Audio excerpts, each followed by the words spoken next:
اب آ جائیں کہ نبی علیہ السلام کی جو روٹین میں نے بتایا، مسلم شریف میں حدیث ہے ام سلمہ سے اور سیدہ عائشہ سے کہ نبی علیہ السلام کانا کے الفاظ ہیں، یعنی آپ علیہ السلام کی یہ روٹین میں تھا کہ آپ صلی اللہ علیہ وآلہ وسلم نماز وتر کے بعد 2 نفل بیٹھ کے پڑھا کرتے تھے۔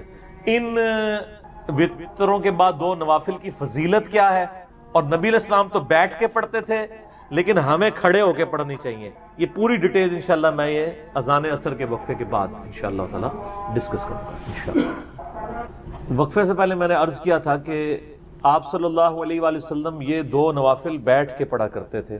صحیح مسلم میں 2 روایتیں ہیں، سیدہ ام سلمہ سے بھی اور سیدہ عائشہ سے بھی، اور امام نسائی رحمۃ اللہ علیہ نے بھی سنن نسائی کے اندر یہ حدیثیں لی ہیں اور اس کے اوپر باب باندھا ہے انہوں نے کہ نماز وتر اور فجر کے درمیان نوافل پڑھنے کا جواز، انہوں نے فارم بھی لکھ دیا، وہ کہتے ہیں سلف کا فارم، تو انہوں نے فارم ثابت کی، جواز کیا سنت، انہی احادیث کو انہوں نے دلیل بنایا۔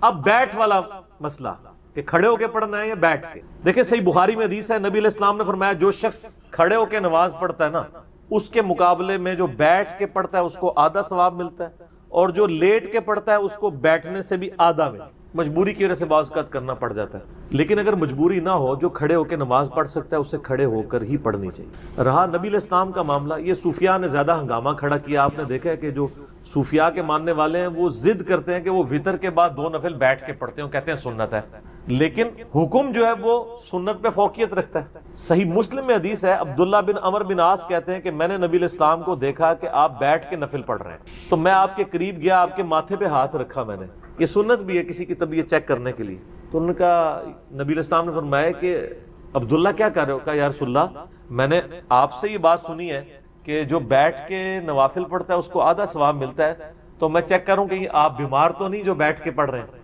تو آپ علیہ السلام فرمایا میں بیمار نہیں ہوں، لیکن میں تم لوگوں کی طرح نہیں ہوں، مجھے اللہ تعالیٰ بیٹھ کے بھی مکمل نماز کا ثواب یہ عطا فرماتا ہے، یہ آپ کی خصوصیت ہے۔ جیسا کہ صحیح بخاری اور مسلم میں آتا ہے کہ نبی علیہ السلام نے فرمایا کہ ہم انبیاء کی آنکھیں سوتی ہیں، دل جاگتا رہتا ہے، نبیوں کے وضو نہیں ٹوٹتے سونے سے۔ سیدہ عائشہ کہتی ہیں کئی بار نبی علیہ السلام یعنی نوافل پڑھ کے تہجد کے لیٹتے، میں آپ کے خراٹوں کی آواز بھی سن، پھر اٹھ کے اسی طریقے سے نماز کے لیے چلے جاتے، تو میں کہتی یا رسول اللہ وضو تو فرمایا کہ ہمارے دل جاگتے رہتے ہیں، آنکھیں سوتی ہیں، تو وضو کے ٹوٹنے نہ ٹوٹنے کا احساس انبیاء کو نیند میں بھی ہو جاتا ہے، ان کی غفلت ویسی نہیں ہوتی جس طرح کی ہماری ہوتی، تو یہ نبی علیہ السلام کی خصوصیت۔ تو چونکہ آپ علیہ السلام خود کہہ رہے ہیں کہ کھڑے ہو کے پڑھنا پورا ثواب ہے، بیٹھ کے آدھا ہے، تو لہٰذا اب اس کی پلی نہیں لینی چاہیے، ہم تو الحمدللہ کھڑے ہو کے پڑھتے ہیں نوافل کو، ظاہر پورا ثواب کمانا چاہیے، یہ بہت بڑی ایک فضیلت ہے، اور اس کی فضیلت سن لیں، سنن دارمی کے اندر حدیث ہے صحیح سند کے ساتھ، یہ حدیث صحیح ابن حبان میں بھی موجود ہے، صحیح ابن خزیمہ میں بھی موجود ہے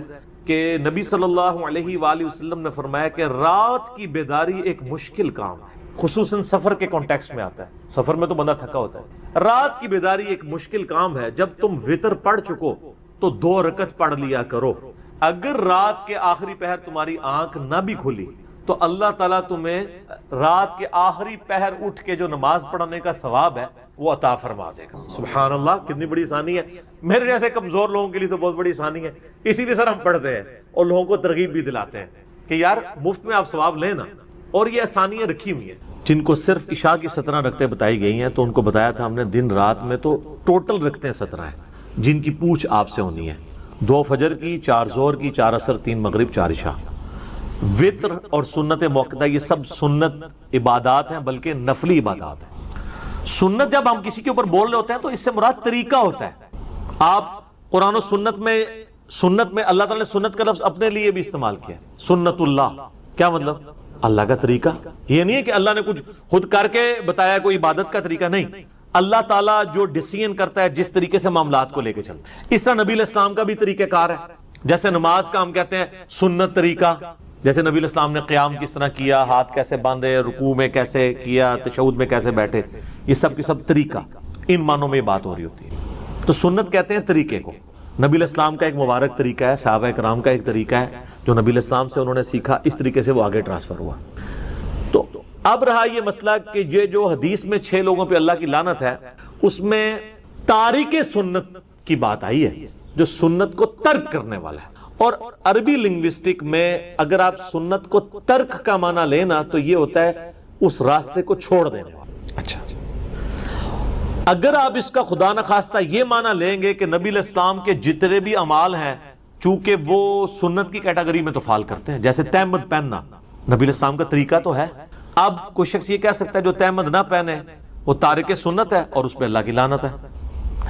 یہ حدیث جامعہ ترمذی میں ہے کہ 6 لوگوں پہ اللہ کی لعنت ہے، ترمذی والی روایت کمزور ہے، باقی کتابوں میں اس کی اسناد موجود ہے، مشکات میں 109 نمبر حدیث ہے۔ سنت کو حقیر سمجھ کے چھوڑنے والا، سنت سے نفرت کی وجہ سے سنت کو چھوڑنے والا، ایک تفسیر اس کی بنے گی جو محدثین نے کی ہے۔ دوسری یہ ہے کہ اس سنت سے مراد وہ سنت ہے جو سنت واجبہ ہیں یا وہ سنتیں جو فرائض میں شامل ہیں۔ فجر کی نماز پڑھنا سنت ہے کہ نہیں؟ اپنی انٹینسٹی میں فجر کے 2 فرض ہیں، لیکن طریقے میں جائیں تو حضور کی سنت ہے نا؟ تو فجر کے 2 فرض وہ سنت ہے جس کو ترک کرنے والا لعنت کا مستحق ہے۔ تہمد وہ سنت نہیں ہے جس کو ترک کرنے والا سنت تارک سنت آئے گا۔ تو یہ 3 مفہوم بن جائیں گے۔ ایک ہو جائے گا حضور کا طریقہ، اس کو چھوڑنے والا حقیر سمجھ کے نفرت کر کے، اگر کوئی تہمت سے نفرت کرے گا اس پہ لعنت فٹ ہو جائے گی۔ دوسرا یہ ہے کہ وہ کام تو فرض کر رہا تھا لیکن سنت طریقے پہ نہیں کر رہا تھا۔ نبی علیہ السلام نے ایک نماز کا طریقہ تعلیم فرمایا، جس طرح کہ صحیح بخاری میں آتا ہے، سیدنا معاذ ابن جبل تھے یا حذیفہ ابن یمان تھے جنہوں نے ایک شخص کو دیکھا بڑا تیزی سے نماز پڑھ رہا تھا، حذیفہ ابن یمان۔ انہوں نے کہا تو اس طرح ہی نماز پڑھتا رہا تو اس طریقے پہ نہیں مرے گا جو محمد صلی اللہ علیہ وآلہ وسلم کو اللہ نے تعلیم فرمایا۔ نماز تو وہ پڑھ رہا تھا لیکن حضور کی طرح وہ سجدے اور رکوع نہیں کر رہا تھا۔ تو دوسرا مفہوم یہ ہو گیا۔ نمبر 1 مفہوم کیا ہوا؟ سنت سے نفرت کرنے والا۔ نمبر 2 کام تو فرض کر رہا تھا لیکن سنت طریقے پہ نہیں کر رہا تھا، غلط طریقے پہ کر رہا ہے۔ ایک بندہ نماز میں ہاتھ سر پہ باندھنا شروع کر دے تو نماز تو وہ پڑھ رہا ہے لیکن سنت طریقے پہ نہیں، یہ کمر پہ باندھ لے۔ اور نمبر 3 ایسی سنت چھوڑنے والا جو سنت فرض چاہے حقیر سمجھ کے چھوڑا یا بغیر حقیر کے۔ ایک بندہ کہ میں نماز کو حقیر تو نہیں سمجھتا لیکن سستی کی وجہ سے نہیں پڑھتا، وہ بھی لعنتی۔ صحیح مسلم میں حدیث ہے جس نے بندے کے کفر اور اسلام کے درمیان فرق کیا ہے؟ نماز۔ جامعہ ترمذی میں حدیث ہے جس نے جان بوجھ کے نماز چھوڑی گویا اس نے کفر کیا، من ترک الصلاۃ متعمدا فقد کفر۔ جامعہ ترمذی میں شقیق تابعی کا قول ہے کہ صحابہ کرام تارک نماز کے سوا کسی اور کے اوپر کفر کا فتویٰ نہیں لگاتے تھے، اور کفر کا فتویٰ تو قرآن میں آیا ہے، وَأَقِیمُوا الصَّلَاةَ وَلَا تَكُونُوا مِنَ الْمُشْرِكِينَ، سورہ الروم میں، نماز کو قائم رکھو اور مشرکین میں سے نہ ہو جاؤ۔ تو 3 طرح سے لوگ سنت کے حوالے سے لعنت کے مستحق ہوں گے۔ نمبر 1 کسی سنت سے نفرت کی وجہ سے چھوڑ دے، حقیر سمجھ۔ دوسرا فرض کام کر رہا تھا لیکن سنت طریقے پہ نہیں کر رہا تھا، وہ بھی لعنت کا مستحق۔ اور نمبر 3 وہ سنتیں جو حضور نے فرض کے طور پہ تعلیم فرمائی ہیں، دین میں ضروری جاری کی ہیں اور اس کے چھوڑنے پہ وعید بتائی، اس کو چھوڑنے والا بھی لعنتی ہوگا۔ اب آ جائیں یہ فرض کی جو 12 سنتیں ہیں، کس ضعیف حدیث کے اندر صحیح تو ہی نہیں ہے یہ 12 سنتیں چھوڑنے والے کے اوپر حضور کی کوئی وعید موجود ہے؟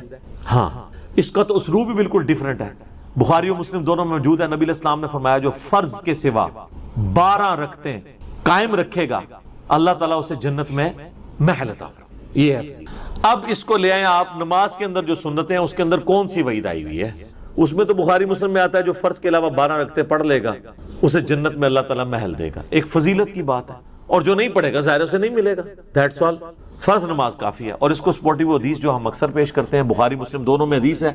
اہل نجد میں سے ایک اعرابی شخص نبی اسلام کی خدمت میں حاضر ہوا اور اس نے کہا یا رسول اللہ مجھے اسلام کے بارے میں بتائیں کیا ہے۔ تو آپ صلی اللہ علیہ وآلہ وسلم نے فرمایا کہ تم گواہی دو اس بات کی کہ اللہ کے سوا کوئی معبود نہیں، محمد صلی اللہ علیہ وآلہ وسلم اس کے رسول ہیں۔ اس کے بعد فرض نماز کو قائم رکھو۔ اس نے آگے سے پوچھا صرف فرض کو؟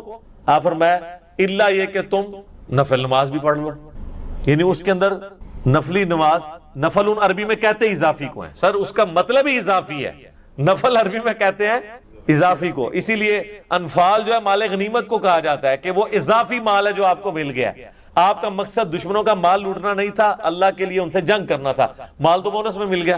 سورۃ الانفال آئی ہے نا۔ پھر کہا کہ فرض روزے قائم رکھو، ہاں مگر یہ کہ کبھی تم نفلی روزے رکھنا چاہو۔ فرض زکوٰۃ ادا کرو، ہاں یہ کہ کبھی تم نفلی صدقہ کرنا چاہو۔ تو اس نے کہا یا رسول اللہ صلی اللہ علیہ وسلم جو آپ نے مجھے بتایا نہ میں اس میں کمی کروں گا نہ زیادتی۔ تو جب وہ مڑا تو آپ علیہ السلام فرمایا اگر یہ اپنی بات پہ قائم رہا تو کامیاب ہو گیا۔ اور ایک اور حدیث بخاری مسلم میں آتی ہے کہ نبی علیہ السلام نے کہا کہ فرض نماز قائم رکھ، فرض زکوٰۃ دے، فرض روزے رکھ، اس نے کہا یا رسول اللہ نہ میں کمی کروں گا نہ زیادتی. تو آپ علیہ السلام جب وہ مڑا تو آپ فرمایا کسی نے اگر کوئی جنتی شخص دیکھنا تو اس کو دیکھ لو. تو فرض نماز تھی. فرض نماز تو وہی ہے جسے عموماً فرض نماز کہا جاتا ہے. اب انہوں جو رکھتے ہیں جوڑی ہوئی ہیں ساتھ، پھر اس میں مؤکدہ بھی ہیں غیر مؤکدہ بھی ہیں. کتنی ہیں؟ یہ بھی فقہ کی ٹرم میں، عربی میں دو ہی چیزیں ہیں. حدیث کی ٹرم میں فرض نماز اور نفل نماز. نفل ان اضافی، فرض وہ. نفل ان میں اب آپ کی سنت مؤکدہ بھی ہے غیر مؤکدہ بھی ہے. واجب جس کو یہ کہہ رہے ہیں وتر، وہ بھی جو ہے وہ سنت مؤکدہ میں، سنن دارمی میں، سنن کبریٰ البیہقی میں، باقی کتابوں میں موجود ہے مولا علی کا قول کہ وتر سنت ہے سنت ہے سنت ہے لیکن انہیں مت چھوڑو. یعنی سنت یعنی حضور کا طریقہ تو ہے، اور اس اعتبار سے وہ کہہ رہے ہیں یہ سنت کی کیٹیگری میں فال کرتا ہے اپنی انٹینسٹی کے مطابق، تو اسے مت چھوڑنا. لیکن اسے مت چھوڑو مراد یہ کہ فرض تو نہیں ہے لیکن یہ تاکیدی سنت ہے، اس پہ عمل کر لو. وعید پھر بھی کوئی نہیں. تو لہٰذا جو سنت مؤکدہ تاکید کی گئی سنتیں ہیں، ہماری کوشش ہوتی ہے ہم اسے پڑھیں. کبھی کبھار کبھی کوئی علمی مصروفیت کی وجہ سے چھوڑنی پڑ جائیں یا کبھی سفر کی وجہ سے، وہ ایک علیحدہ چیز ہے. ادروائز عموماً کوشش ہوتی ہے کہ سنتیں بھی پڑھی جائیں.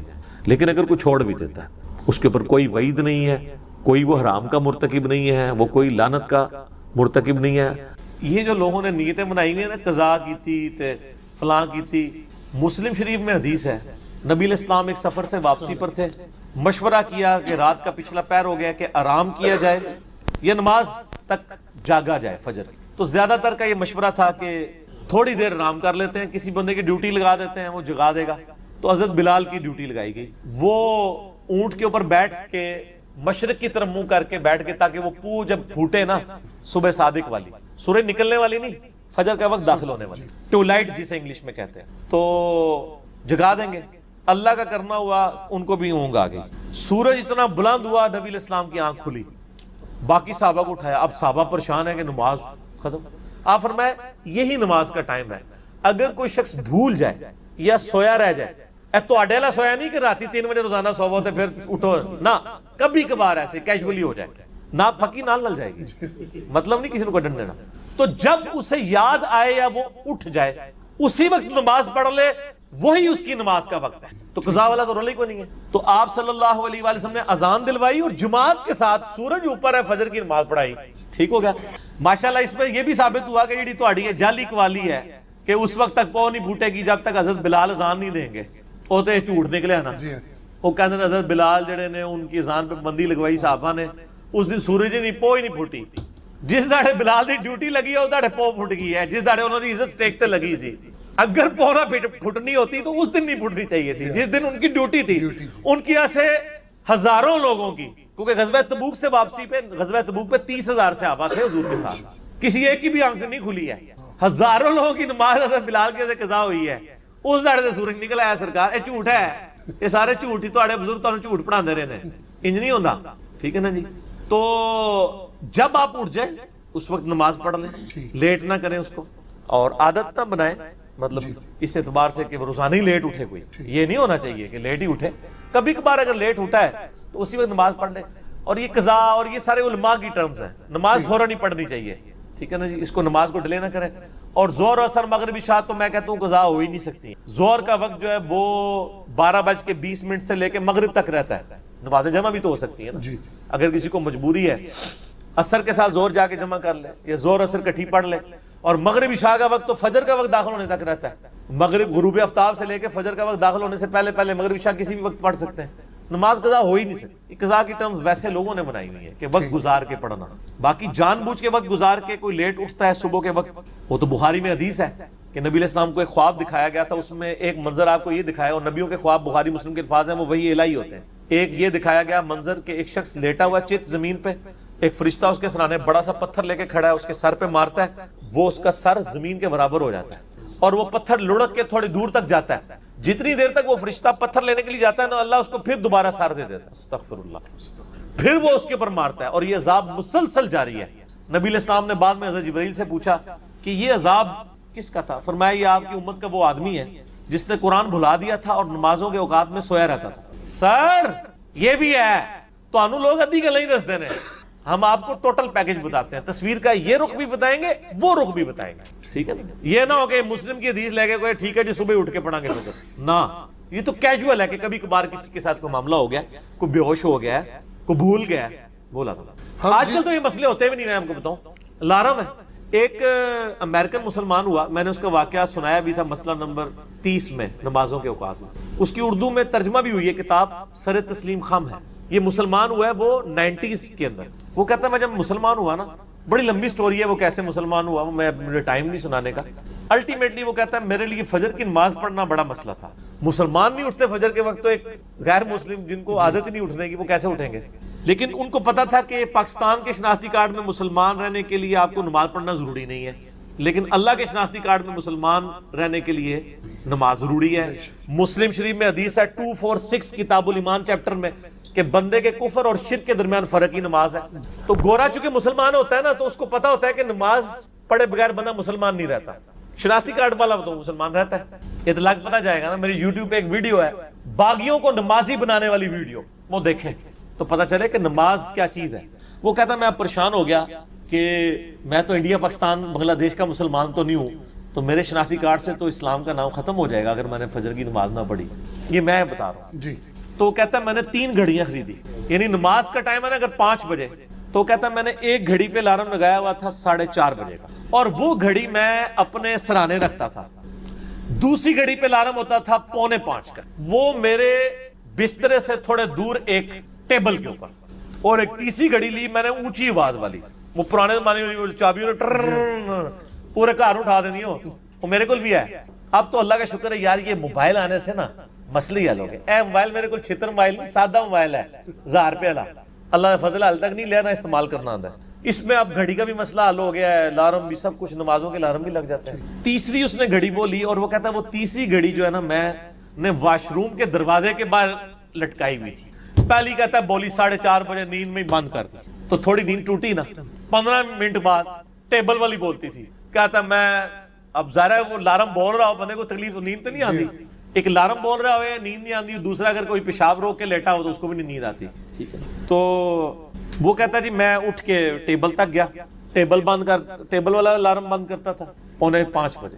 پھر 5 بجے جب وہ بڑا الارم بولتا تھا نا واش روم والا, تو کہتا میں اٹھ کے نا, اب 2 بار نیند ٹوٹی ہوئی ہو, تیسری بار جا کے جب میں وہاں پہ واش روم کے دروازے پہ پہنچتا تو میں الارم بند کرتا, تو میں کہتا بس یہ دروازے ہی کھولنا ہے نا, سامنے بیسن ہے, وضو کر کے نماز پڑھ لیتا. آہستہ آہستہ عادت ڈیولپ ہوگی. لیکن شکر ہے وہ پاکستان انڈیا بنگلہ دیش کا نا تھا, تو اسی لیے وہ نماز کا عادی بن گیا. ورنہ ادھر تو سر کوئی ضرورت نہیں نماز پڑھنے کی, آپ کو کچھ بھی ہے حضور کی امت سے, کچھ بھی ہے اللہ تیرے محبوب کی امت سے, تمہارے پاس کوئی نہیں پڑھنی. پھر بھی عاشق رسول سب تو بڑے ایسی ہیں. انا للہ و انا الیہ راجعون, یہ میں ساری طنز کے طور پہ باتیں کر رہا ہوں. وَلِلَّهِ الْأَسْمَاءُ الْحُسْنَى, اور اللہ ہی کے لیے ہیں تمام اچھے نام. فَادْعُوهُ بِهَا, پس اسے اس کے ناموں کے ساتھ پکارو. اب یہ جتنے بھی اچھے نام جو قرآن و سنت میں رپورٹ ہوئے یا اگلی الہامی کتابوں میں رپورٹ ہوئے, اللہ تعالیٰ اس چیز کو پسند فرماتا ہے کہ ان کے ناموں کے ذریعے اللہ کی طرف متوجہ ہو. اسی لیے ہم جو دعائیں مانگتے ہیں اس میں بھی اللہ تعالیٰ کے اسماء ہوتے ہیں. بسم اللہ الذی لا یضر مع اسمہ شیء فی الارض ولا فی السماء وهو السمیع العلیم. تو دیکھیں اللہ تعالیٰ کے ناموں کے ذریعے پکار, یا حی یا قیوم برحمتک استغیث اصلح لی شأنی کلہ ولا تکلنی الی نفسی طرفۃ عین. اللہ کے ناموں کے ذریعے اس کی طرف متوجہ ہو. ہر کام کے آغاز میں آپ کو سکھا دیا گیا بسم اللہ الرحمن الرحیم, تو اللہ کو یہ پسند ہے. اور یہ جو صحیح وسیلے ہیں ان میں سے ایک ہے کہ اللہ کے ناموں کے ذریعے آپ اس کی طرف متوجہ ہو. اسماء اعظم, سورۃ الاخلاص اسماء اعظم ہے. آیت الکرسی, سورۃ الحشر کی آخری 3 آیات.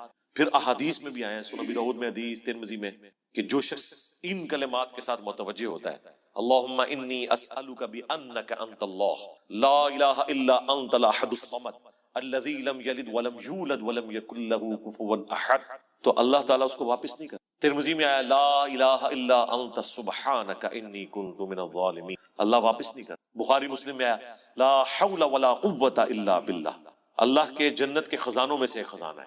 تو یہ اسماء الحسنہ جو ہے اللہ تعالیٰ کے نام, اس کے صفاتی نام, وہ نہیں ہے جو آپ کو صوفیاء بتا رہے ہوتے ہیں کہ اتنے 1000 دفعہ یہ نام تسبیح کھینچ لیں, وہ نہیں. وہ ایک دفعہ ہی بہت ہے میرے بھائی, یہ ایک ہی دوائی کام کر دیتی ہے. زیادہ تر 3 دفعہ دعائیں آئی ہوئی ہیں, 7 دفعہ آئی ہوئی ہیں, 10 دفعہ آئی ہیں, اس سے زیادہ نہیں. سوائے تسبیحات کے جو 33 دفعہ ہیں یا 100 دفعہ ہیں, دعائیں تو آپ کو آیت الکرسی ایک ہی دفعہ پڑھنی ہے فرض نماز کے بعد. ابو داؤد میں حدیث ہے ایک دفعہ پڑھ لو صبح کے وقت, لا الہ الا اللہ وحدہ لا شریک لہ لہ الملک ولہ الحمد وہو علی کل شیء قدیر. شام تک اللہ کے قلعے میں ہو, اللہ کی طرف سے شیاطین کے اگینسٹ قلعے میں ہو, شام کو پڑھ لو صبح تک قلعے.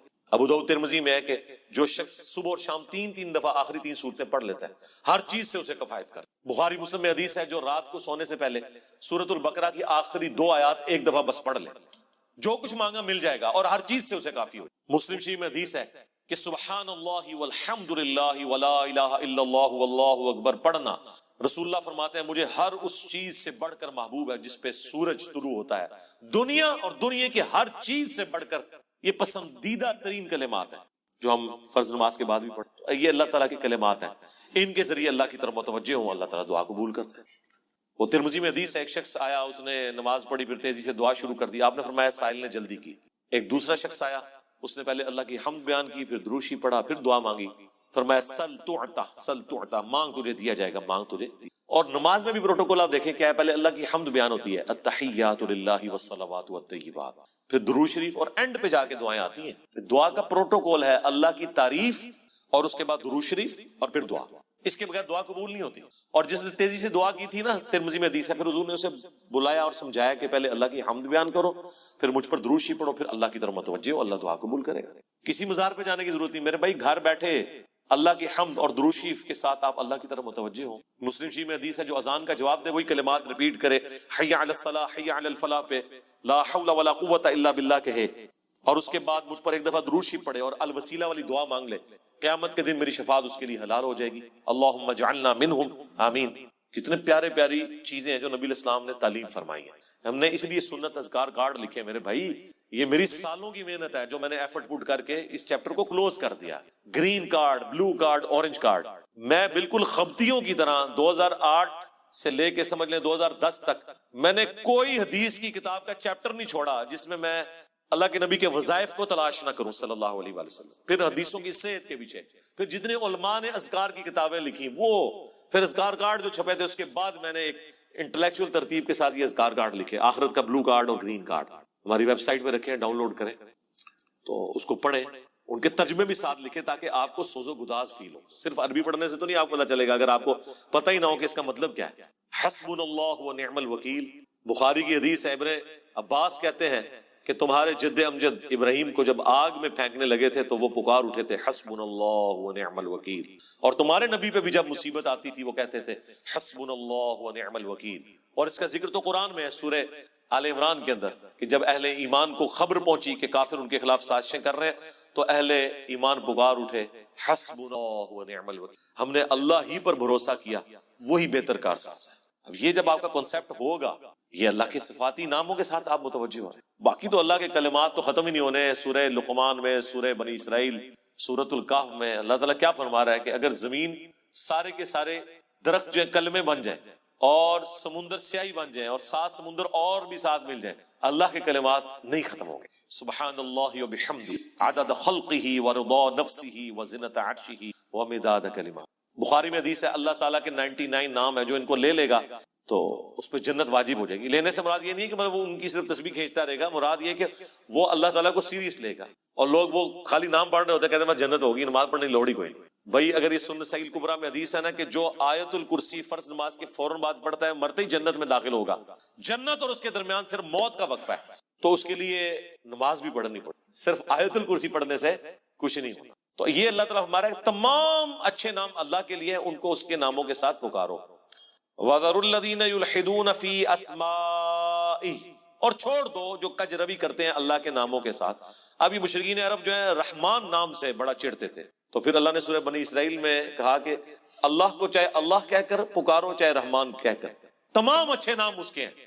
اسی دیکھیں اللہ نے رحمان, اللہ کو اپنا ذاتی نام تو اللہ کا ایک ہی ہے اللہ, یہ بھی 2 الفاظ کا مجموعہ ہے. الالہ, دی الہ, مدینہ کوئی بھی شہر, المدینہ مدینہ المنورہ, الہ معبود جھوٹا ہے سچا کوئی بھی, الالہ ایک ہی معبود ہے سچا. یہ الالہ, الالہ تن الالہ, یہ بن گیا اللہ, یہ اللہ کا ذاتی نام. اگر اس کے لیول پہ اس کے بعد دوسرے نمبر پہ جو نام اللہ کو پسند ہے نا وہ ایک ہی ہے, الرحمن. باقی سارے نام جو ہے نا وہ اس سے نیچے ہیں. اسی لیے مسلم شریف میں حدیث ہے اللہ کو 2 نام بڑے پسند ہیں, عبداللہ اور عبد الرحمان. یہ بڑا سینسٹیو مسئلہ تھا مشرکین عرب کے لیے رحمان. قرآن میں آپ کو بار بار یہ چیز ایمفسائز ہوگی. اللہ تعالیٰ بعض اوقات صرف رحمان کو لے کے چل رہے نام کو. قل ان کان للرحمن ولد فانا اول العابدین. اے نبی تم فرماؤ اگر رحمان کا کوئی بیٹا ہوتا تو میں اسے پوچھ رہا ہوتا. اس طرح اللہ تعالیٰ اپنا کسی اور نام کو ذکر نہیں کرتا. یا اللہ کا نام آتا ہے قل هو اللہ احد. اے نبی تم عرض کرو اللہ کے حضور اور ان کو فرما دو کہ بے شک اللہ ایک ہے. تو اللہ اور الرحمن یہ 2 اللہ کے فیورٹ نام. اس لیے اللہ نے دیکھیں بسم اللہ میں رکھ دیا اسے, بسم اللہ الرحمن الرحیم. سورہ فاتحہ الحمدللہ رب العالمین الرحمن الرحیم, ایک یونیک نام ہے. تو جو کجروی اختیار کرتے ہیں ان کو ان کے حال پہ چھوڑ دو. سَيُجْزَوْنَ مَا كَانُوا يَعْمَلُونَ, ان قریب ان کے برے اعمال کی سزا ان کو دے دی جائے گی.